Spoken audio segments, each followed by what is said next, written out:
Are we all cured? We've gone to fucking... We've gone through the fucking shit that we for fucking drug abuse. No!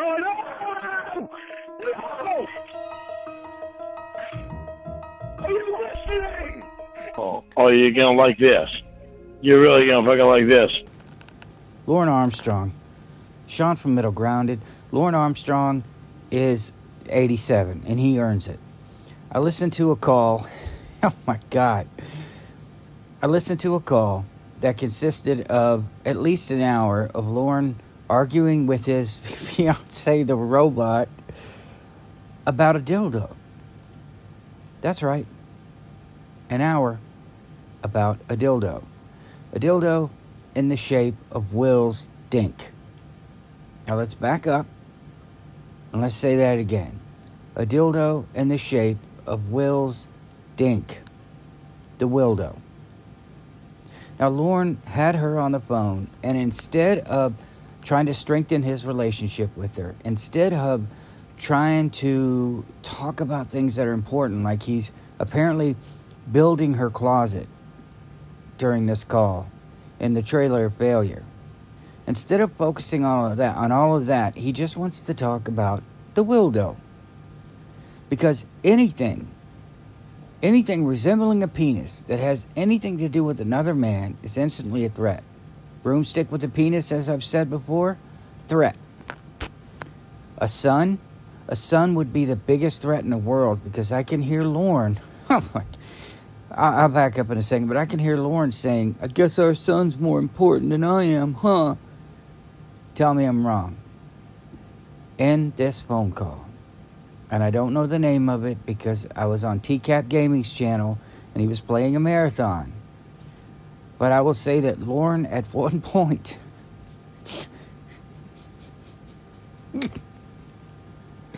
I probably should have paused that.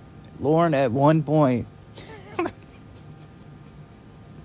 actually says, "I guess that dildo's more... I guess that dildo's more important than I am." Oh, you can't...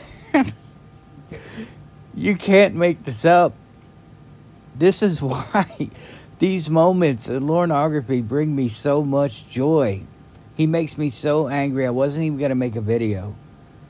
For the past 2 days, I've just been angry. Whenever I hear his voice, it just makes me angry. And then I hear this call. Lorne, engaged to a robot,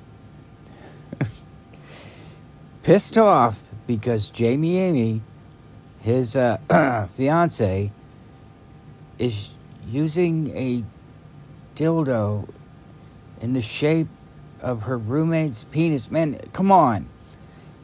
What rational, normal person would be in a relationship where you have to argue? Okay, imagine you're talking to your boyfriend who may have fleshlight, and it's in the shape of your next door neighbor. How quickly are you going to beat the crap out of him and divorce him and then walk next door and punch her in the face? Pretty quickly, I think. Lorne puts himself in these relationships. Lorne is a living REQUEL. If you don't know what that is, take Force Awakens. It was a reboot sequel. Basically a remake of A New Hope, but for a new generation and the older generation, just different enough to where everybody can enjoy it. But Lorne's whole life has been a REQUEL. Excuse me. You know what? It probably was his whole life. Catfish after catfish after catfish. It starts all over again. I love you. Scream, yell, abuse, cry. I love you. Ask if they love him. It just goes on and on. If I'm his probation or his therapist, and I'm watching these cycles continue, because chances are probation has to keep an eye on him and what's going on online, right? They have to know that this cycle is just going to continue.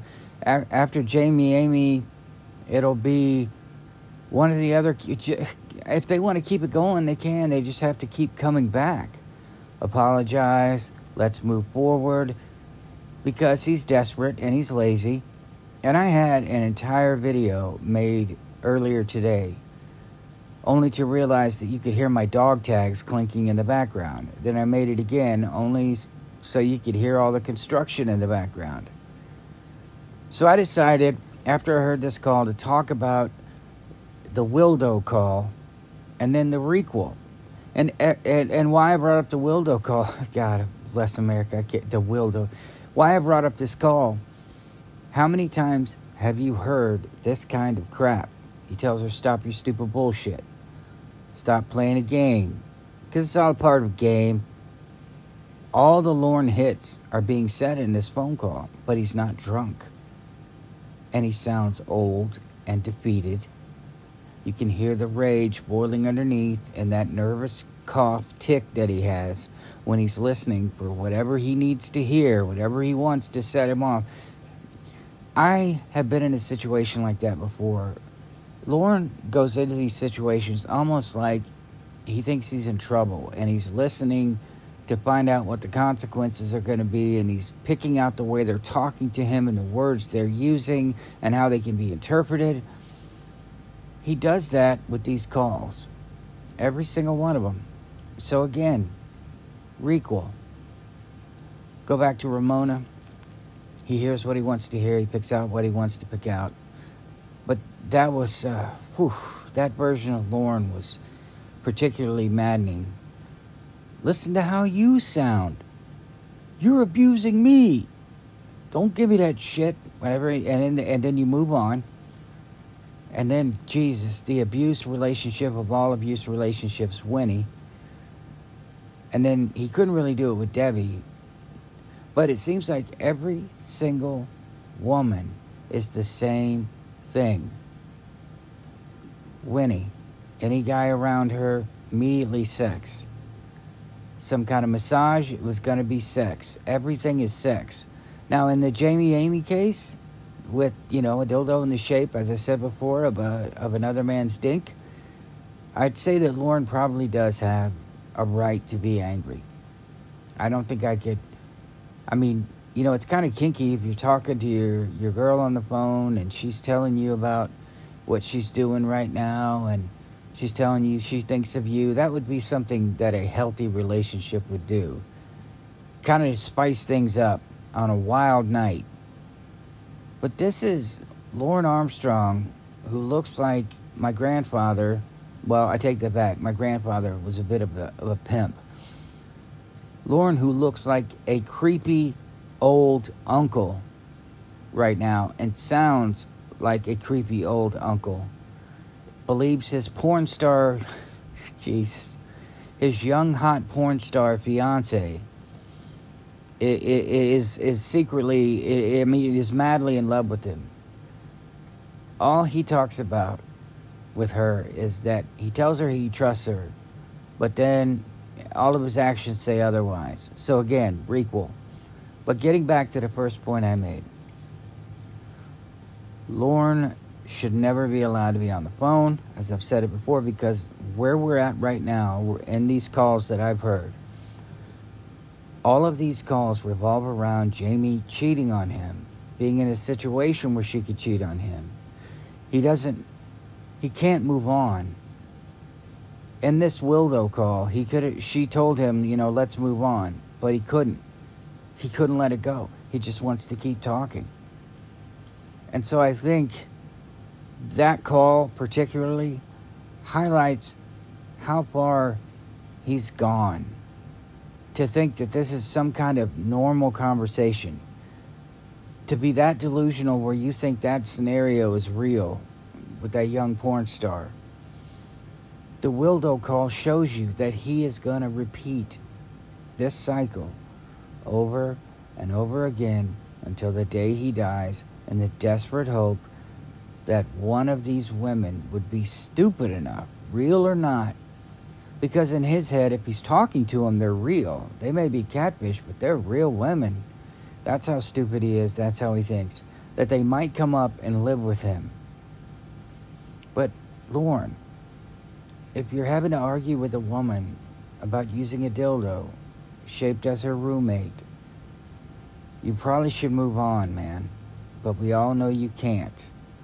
Because there are no real women that want to talk to you. Which is why you put up with so much of this crap. And you know they are the only ones that will put up with your crap. But anyway, long story short, that Wildo call killed me. And I immediately had to make a video. Because I wasn't angry while I was listening to it. I was laughing pretty hard at it. But hopefully this made you guys laugh too. I love you guys. Please like, subscribe, and share. I will see you. Stop your stupid bullshit in the next one.